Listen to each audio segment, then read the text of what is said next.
Hello friends, welcome back to the new video friends. In this video guys, I am going to show you guys how can you unpair your Bluetooth earphone to your Vivo phone. Guys, you have paired guys any Bluetooth earphones in your Vivo phone and guys you want to unpair it so you can unpair and guys now let's see how to unpair.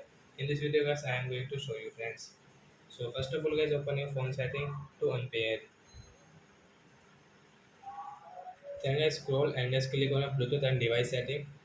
Guys click on a Bluetooth settings. So friends you can see guys we have paired these Bluetooth earphones U1CL20 and guys we want to unpair. So guys you can see the setting option right side, tap here, and as you can see this forget option means unpair, and guys before click on forget option guys you can see this pencil option, so guys tap here, and guys you want to change guys your Bluetooth earphone device name, so guys you can change from here, but guys I don't want to change it.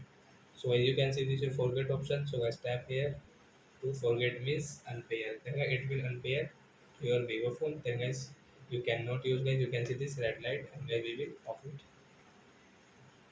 So I hope friends you have understood how to unpair Bluetooth earphone to our Vivo phone. So that's it guys, thanks for watching guys. Now we will meet on next video guys with new topic.